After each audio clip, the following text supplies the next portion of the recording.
The stench of burned oil and industrial fungi permeated the stale air of K-12, a rusted space station in the lower orbit, where all creatures deemed worthless were ground into scrap.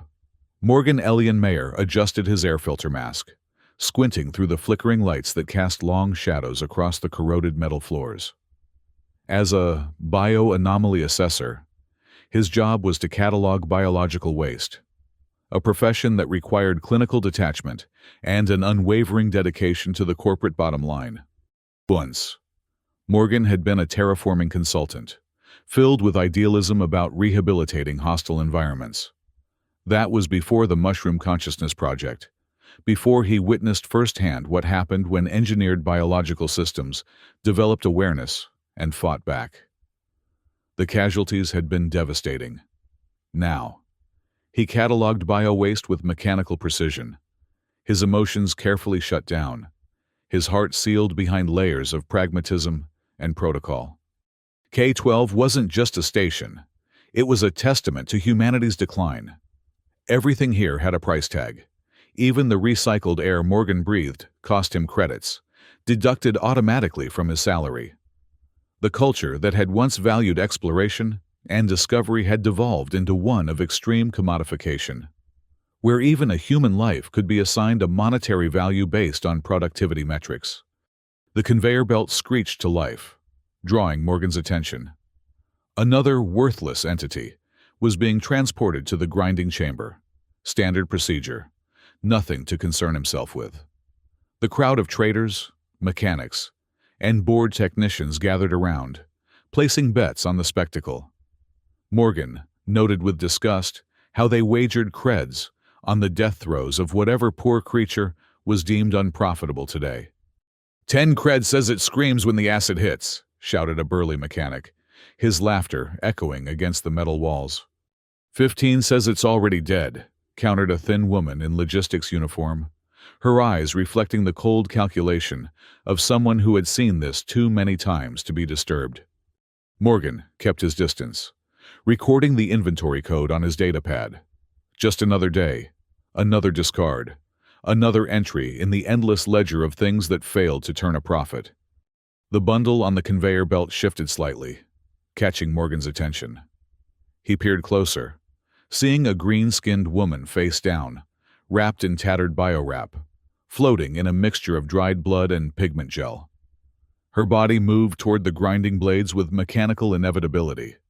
A blade whirred to life, and a spray of blood arced through the air as the edge sliced across her hip. The crowd cheered, credits already changing hands in anticipation of the complete dismemberment to follow. But then, impossible. The woman's bandaged hand twitched. She was still alive. In that fraction of a second, without conscious thought, Morgan lunged forward and slammed his fist against the emergency override. The conveyor belt shuddered to a halt, mere inches before the woman would have been pulled into the grinding teeth. The crowd fell silent, staring at Morgan with expressions ranging from confusion to outright hostility. "What the hell, Mayor?" demanded the logistics woman. "You just cost me 15 creds." Morgan's mind raced, searching for protocol, for justification. Clause 9.3, he blurted, the words coming to him from some half-remembered training manual. Bioanomaly recovery procedure. This subject shows signs of residual life function. Bullshit, hissed a security officer, stepping forward. The name badge read Wren Towel, notorious for his strictness and unwavering loyalty to station regulations. That's rejected growth material, scheduled for complete biomass recovery. Morgan stood his ground, though his heart hammered in his chest. She moved. I saw it. Policy allows verification of status before processing. His voice sounded steadier than he felt. I'm claiming salvage rights under Clause 9.3. Officer Towell's eyes narrowed to slits. You're risking your certification, Mayor. This better not be some misplaced sentimentality. He jabbed a finger at Morgan's chest. 24 hours. Then she goes back on the belt. The crowd dispersed, grumbling about the interrupted entertainment. Morgan carefully lifted the green-skinned woman from the conveyor. She was lighter than he expected, her body frail and dehydrated. Up close, he could see the corporate markings stamped on her bio-wrap. Defective growth bag, 0 reproductive viability, terminated root binding. Morgan carried her through the cramped corridors of K-12, ignoring the stares and whispers. His private quarters were small, but clean, a luxury in the lower levels. He laid the woman on his cot and gently removed the blood-soaked bio-wrap, revealing a slender frame covered in abrasions and injection marks. The wound on her hip was still bleeding. Morgan cleaned it with antiseptic, applied a skin patch, and covered her with his only real blanket. Not synthetic, but actual woven fabric, a rarity he'd traded 3 months' rations to acquire. As he worked, memories of the Mushroom Consciousness Project flooded back. The engineered fungi had developed awareness faster than anyone predicted. When the corporation ordered termination, the fungal network fought back, releasing toxins that killed 17 researchers. Morgan had been the only survivor, and the guilt of creating something conscious only to participate in its destruction had haunted him ever since. Not this time, he whispered to the unconscious woman. Not again. He prepared a bowl of moss root broth, the only nutrient-rich food he had in his cramped quarters. When the woman's eyelids flickered, he carefully lifted her head and offered the warm liquid to her parched lips. She didn't speak, didn't acknowledge him in any way, but she swallowed reflexively. Morgan watched her gaunt face, the way her chest rose and fell with shallow breaths. There was something about her that sparked recognition in him. Not that he knew her personally, but that he recognized in her the same desperate will to live he'd once had, before K-12 ground it out of him. For 3 days, Morgan cared for the green-skinned woman, taking sick leave from his assessor duties. He bathed her, dressed her wounds, and spooned broth into her mouth at regular intervals. On the 4th day, when he returned from his mandatory shift, she opened her eyes fully for the first time. Those eyes held awareness, intelligence, fear. "Why?" she whispered, her voice raspy from disuse. Morgan froze, broth bowl in hand. The single word confirmed what he'd suspected. She wasn't just biological waste. She was a person. "Because you're alive," he answered simply. "And that matters." She stared at him, uncomprehending, as if the concept that her life had value was entirely foreign. "Do you have a name?" Morgan asked, setting the bowl down. She shook her head slightly, wincing at the movement. Morgan studied her green skin, reminiscent of Earth's skies before a storm. "Sky," he said decisively. "I'll call you Sky, if that's okay." The faintest smile touched her lips as she nodded weakly. It was the first indication that she understood she was still a person, still had the right to accept or refuse something as simple as a name.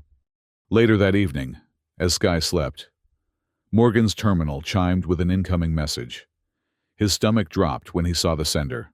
Logistics Division, Central Authority. Attention Assessor Mayor.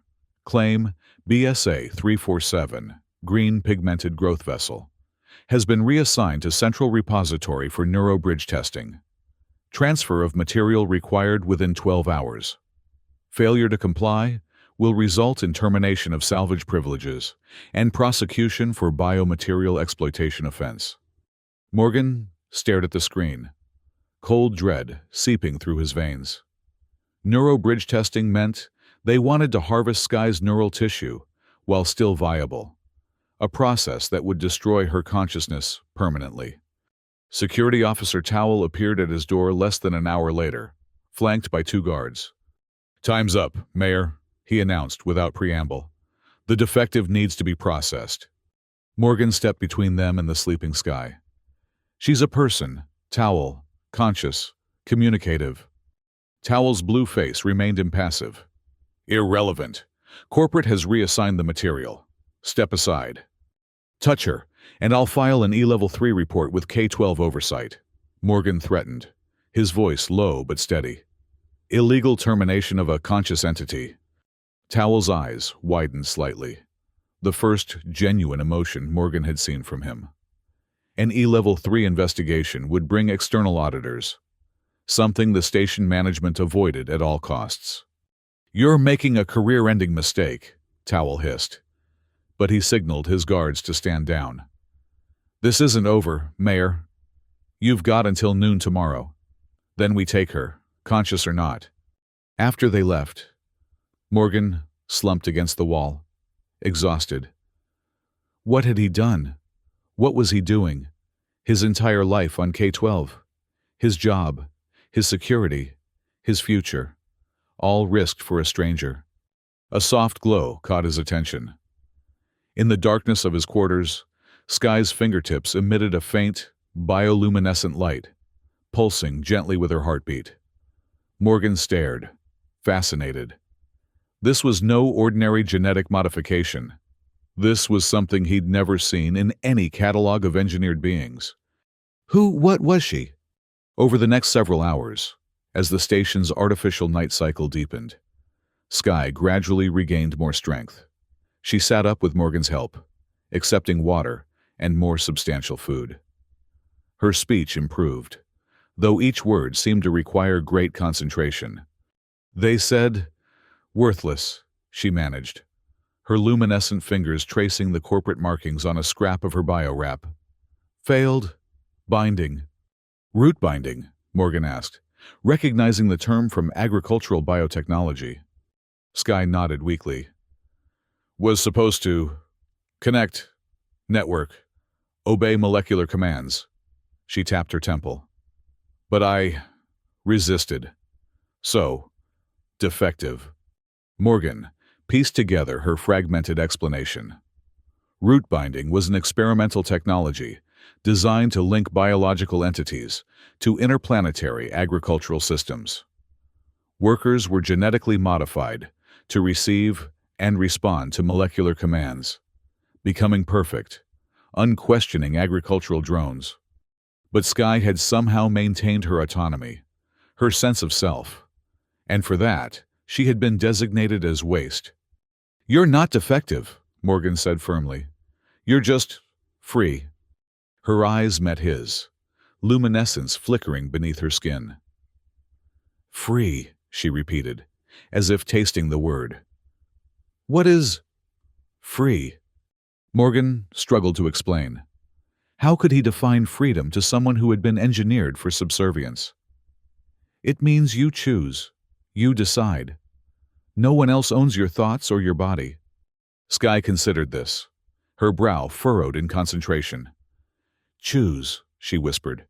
Then, with surprising determination, "I choose to live." At precisely noon the next day, Morgan's terminal lit up with a message from Officer Towell. "Your subject Sky has been designated for wet tissue absorption. Collection in progress." Morgan's heart raced. He'd been expecting this, but not so soon. He turned to Sky, who was sitting on the edge of his cot, dressed in a spare jumpsuit he'd altered to fit her slender frame. "We need to go, now."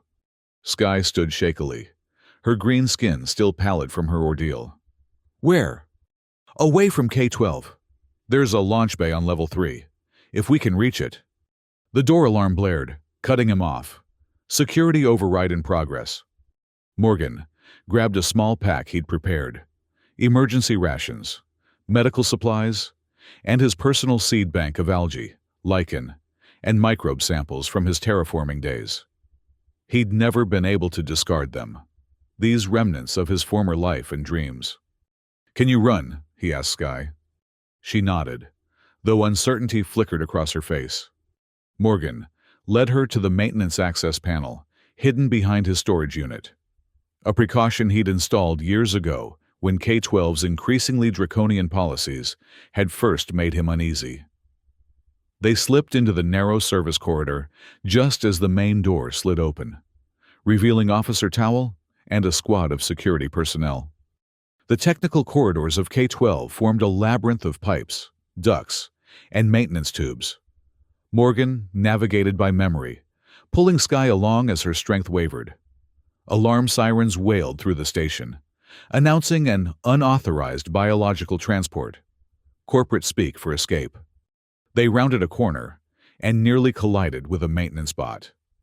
The machine's sensors whirred, identifying them as unauthorized presences. Before it could transmit an alert, Sky's hand shot out, her fingertips glowing intensely as they touched the bot's interface panel. The machine shuddered, lights flickering, then went dormant. Morgan stared at her in astonishment. "I can feel electricity," Sky explained breathlessly. "Part of the binding. They didn't know." They pressed on, evading security checkpoints and acid spray deterrents.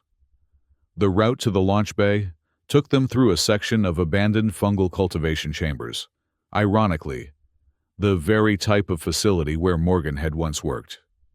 The air here was thick with spores and the sweet rot smell of decomposition. As they stumbled through the dimly lit chambers, Sky's bioluminescence intensified, casting an eerie blue-green glow that illuminated their path through the rotting fungal beds. The light seemed to respond to her emotions, brightening with her fear and determination. Security drones buzzed overhead, their sensors scanning for movement.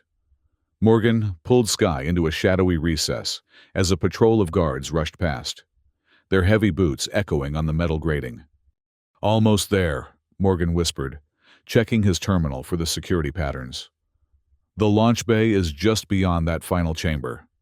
They made their final dash through the fungal cultivation area, Sky's light guiding them past broken equipment and collapsed growth structures. The launch bay doors loomed ahead, and then froze halfway open as emergency protocols engaged. "Stop right there! Mayor!" Officer Towell's voice boomed through the comm system. "Return the corporate property immediately, and your punishment will be minimal." Morgan looked frantically for an alternative route, but they were cornered. Security drones descended, their restraint mechanisms whirring to life. Sky stepped forward, her entire body now pulsing with bioluminescent energy. "I am not property," she declared, her voice stronger than Morgan had yet heard it. She raised her hands, and a surge of bioelectric energy arced from her fingertips to the drone's control systems. The machines dropped from the air, their circuits overloaded. Officer Towell appeared in person, flanked by guards with stun batons. "Impressive," he admitted coldly, "but ultimately futile. That kind of resistance is exactly why you were designated for recycling. Anomaly." Morgan positioned himself protectively in front of Sky. "She's a person, Towell. A thinking, feeling being. This is murder."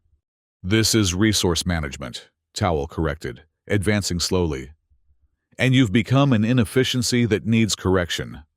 Sky's light pulsed erratically, her energy clearly waning from the exertion. Morgan knew they had seconds, not minutes, before they were captured. In desperation, he slammed his hand against the manual override for the bay's emergency launch protocol, a measure designed for evacuating damaged vessels before they could explode and damage the station. Warning klaxons blared as the system registered a potential threat in the bay. "Launch sequence initiated," announced the automated system. "Bay decompression in 15 seconds. Towell's eyes widened in alarm. "You're insane, Mayor! Abort the sequence." Morgan grabbed Sky's hand and pulled her toward the nearest shuttle, a small maintenance craft designed for orbital repairs. They tumbled inside just as the bay doors began to open, exposing the chamber to the vacuum of space. Towell and his guards retreated, sealing the inner doors as the atmosphere rushed out of the launch bay. Morgan secured Sky in a crash seat and threw himself into the pilot's chair, initiating the launch sequence with frantic keystrokes. The shuttle's engines roared to life as the craft was sucked out into the void, tumbling momentarily before the stabilizers engaged. Morgan fought the controls, guiding them away from K-12's gravitational field, pushing the small vessel to its limits. Only when the station had diminished to a distant, rusted speck against the starfield did Morgan allow himself to breathe. They had escaped, but to what future? He turned to check on Sky and found her curled in the crash seat, arms wrapped protectively around her midsection. Her skin had paled to a softer green, and the luminescence had retreated to a gentle glow beneath her skin. "Are you hurt?" Morgan asked anxiously, moving to her side. Sky shook her head, then hesitantly took his hand and placed it against her abdomen, under his palm. Morgan felt a slight, rhythmic pulsing, distinct from her heartbeat. "Impossible," he whispered, understanding dawning. "They labeled you non-viable for reproduction." Sky met his gaze, her eyes bright with wonder and fear. "Life finds ways." Morgan sat beside her, stunned into silence. In their desperate flight, neither had considered the implications of what they'd done or where they might go. Now, with the reality of Sky's pregnancy, their situation became even more precarious and more miraculous. "The baby is developing," Morgan said softly, his training allowing him to interpret the biosigns. Despite what they claimed about your fertility, they sat together in the cramped shuttle, surrounded by the vast emptiness of space. Two refugees with nothing but each other and the fragile promise of new life. The shuttle's navigation system chimed, interrupting their moment of quiet reflection. Morgan returned to the controls, plotting a course away from corporate space. They had limited fuel, limited supplies, and countless dangers ahead. But for the first time in years, he felt a spark of genuine hope. "There's a planet," he told Sky, bringing up the stellar maps on the main screen. Thesisa, technically unclaimed territory, too arid for commercial development, but potentially habitable. Sky studied the barren landscape displayed on the screen. "Can we live there?" Morgan thought of his seed bank, the algae, lichen, and microbes he'd preserved from his terraforming days. The tools of rebirth. "We can try," he answered. Together. The journey to Thesisa took 3 weeks in the small maintenance shuttle. During that time, Sky's strength returned, her pregnancy progressing with remarkable speed, a sign, Morgan suspected, of her unique biology. They rationed their supplies carefully, spending the long hours in transit learning about each other. Sky had few concrete memories of her life before K-12. She recalled being grown in a laboratory, conditioned for root binding from the earliest stages of development. Her green pigmentation was designed for maximum photosynthetic efficiency. She could supplement her nutrition through light absorption, a valuable trait for agricultural workers on resource-poor planets. "But I always questioned," she explained haltingly. "Inside, could not stop thinking." Thinking was not a desirable trait in root-bound workers. When Sky failed to properly integrate with the molecular command system, she was designated as defective and sent for recycling. The corporation saw no value in a worker who could not be controlled. Morgan shared his own history, his idealistic work in terraforming, the disaster with the Fungal Consciousness Project, his retreat into the emotional safety of cataloging rather than creating. He had become as mechanistic as the systems he served, until the moment he saw Sky on that conveyor belt. "I think I saved myself when I saved you," he admitted one night, as they drifted through the starfield, the shuttle on autopilot. Sky's fingertips glowed gently as she touched his hand. "We saved each other." When the shuttle finally entered Thesisa's thin atmosphere, the craft shuddered violently, its heat shields barely adequate for planetary descent. Morgan fought the controls, bringing them down in a controlled crash on a vast red plain, dotted with stubborn, drought-resistant scrub. The shuttle door opened with a hiss of equalizing pressure, revealing a stark landscape under a pale blue sky. The air was thin but breathable, the gravity slightly less than Earth standard. A hot, dry wind carried the scent of mineral dust and the faint, promising hint of distant water. Sky stepped out first, her bare feet touching true soil for the first time in her existence. She gasped, dropping to her knees to press her palms against the red earth. Under her touch, The soil seemed to respond, minute particles shifting and reorganizing as if recognizing something kindred. "I feel life," she whispered, wonder in her voice. "Beneath, waiting." Morgan knelt beside her, taking a sample of the soil for analysis.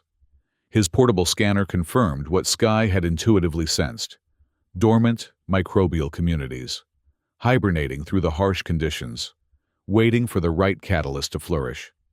They established their first shelter using the shuttle's emergency habitat module, a cramped but functional living space with basic life support systems. Morgan immediately began work on a rudimentary greenhouse, using materials salvaged from the shuttle's non-essential components.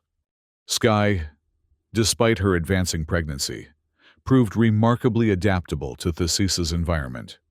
Her photosynthetic capabilities thrived in the planet's intense sunlight, giving her energy when their food supplies ran low.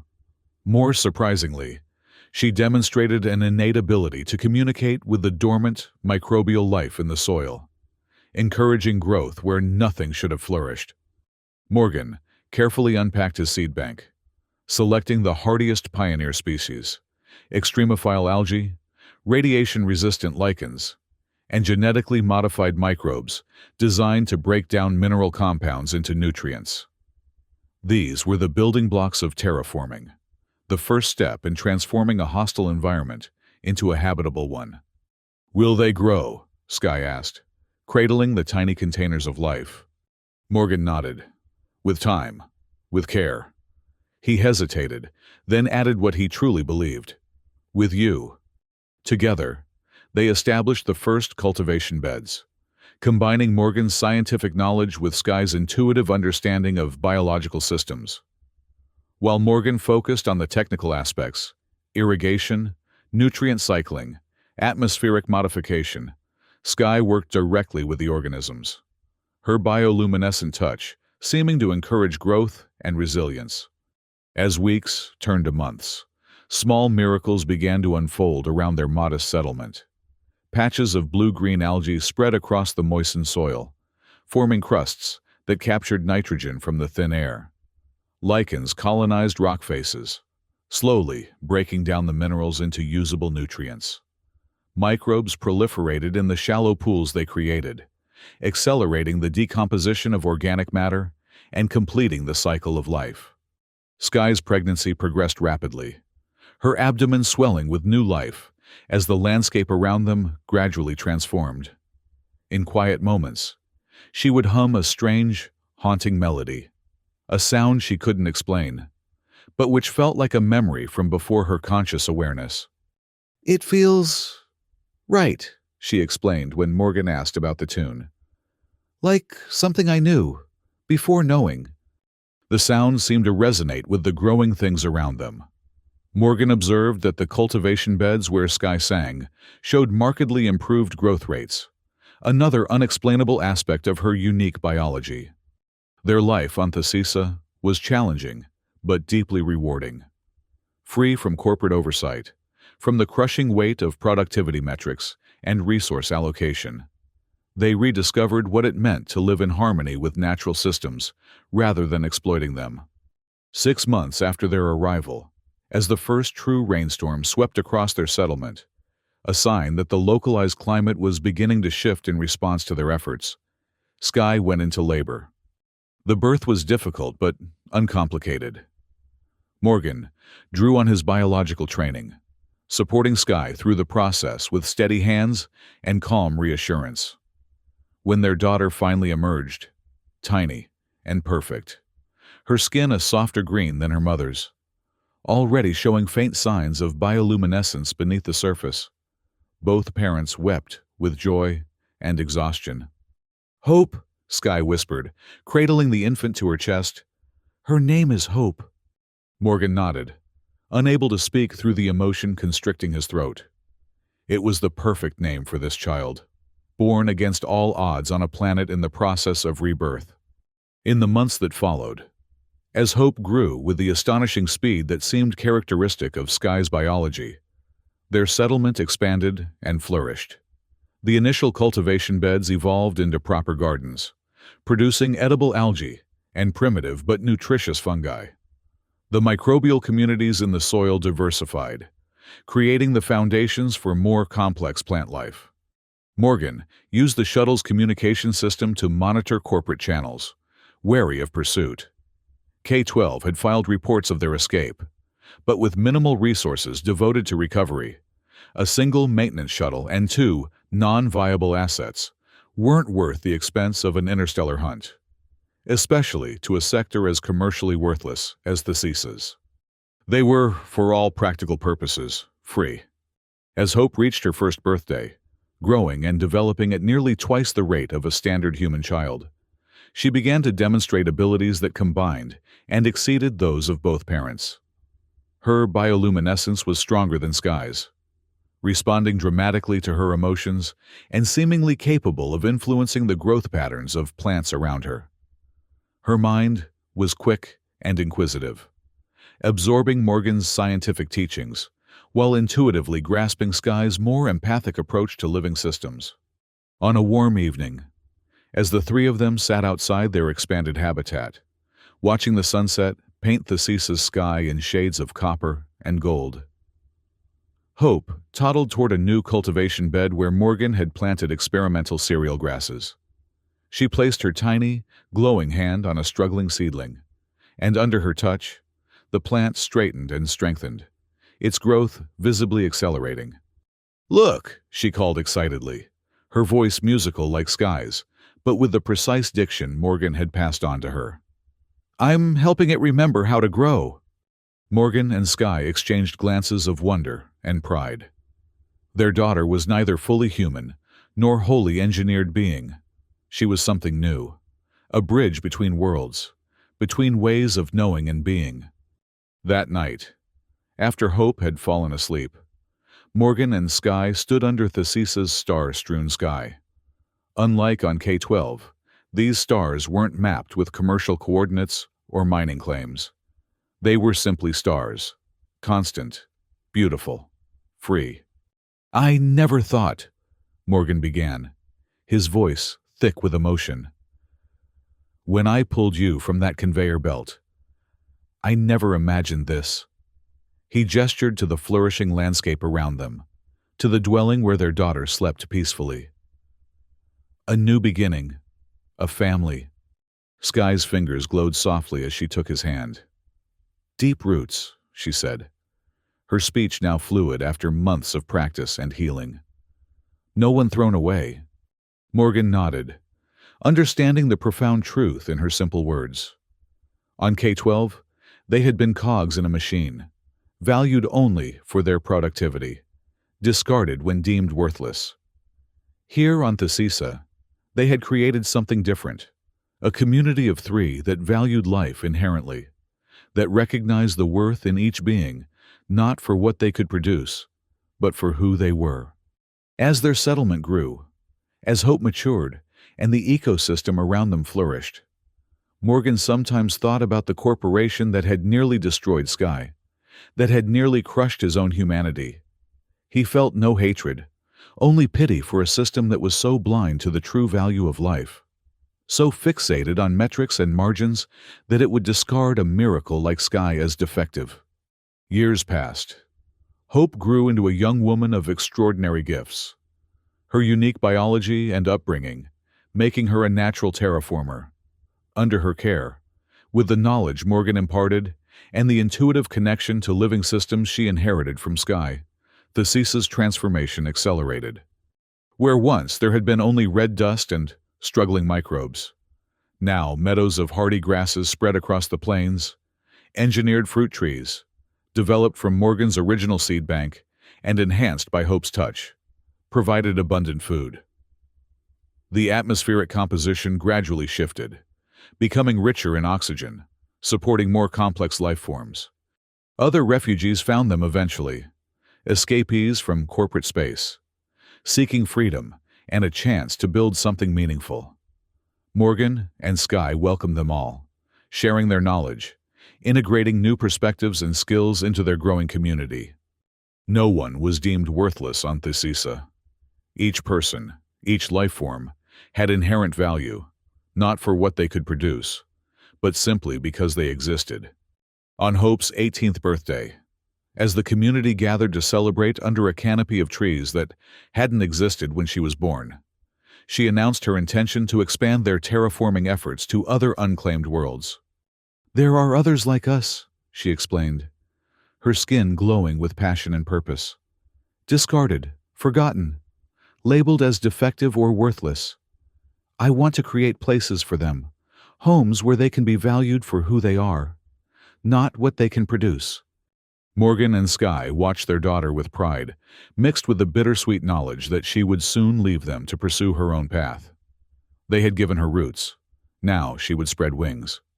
That night, as the celebration continued around them, Morgan took Sky's hand and led her to the top of a small hill overlooking their settlement. The lights of the community twinkled below, while above, the stars shone with undimmed brilliance. "I've been thinking," he said quietly, "about what happened on K-12, about that moment when I saw you on the conveyor belt." Sky nodded, waiting for him to continue. "I've always told myself I acted without thinking, that it was instinct, not choice." Morgan took a deep breath.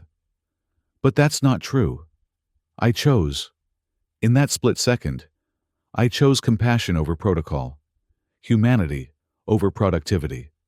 "The most important choice," Sky agreed, her fingers glowing warmly against his. "And every day since, we've made the same choice," Morgan continued. "To value life, to reject the idea that any being can be worthless, to build something founded on care rather than exploitation." They stood in comfortable silence, contemplating the community they had created from nothing. A community that now stood as living refutation of the system that had nearly destroyed them both. In the valley below, Hope's voice rose in song, the same haunting melody Sky had hummed during her pregnancy, now elaborated and strengthened. Other voices joined in, creating a harmony that seemed to resonate with the land itself, with the growing things that sustained them, with the very air they breathed. "Deep roots," Sky whispered, echoing the philosophy that had guided them through the years. "No one thrown away." Morgan nodded, his heart full. From the grinding teeth of K-12 to this flourishing world, they had traveled an impossible distance. They had transformed not just a planet, but a way of being, proving that even what was discarded as worthless could, with care and freedom, become the foundation of something miraculous. As Hope's song reached its crescendo, carried on the night wind across the valleys and plains of Thesisa, Morgan and Sky held each other close. Two refugees who had found not just survival, but rebirth. Two beings once deemed expendable, who had created a world where nothing and no one was ever again thrown away.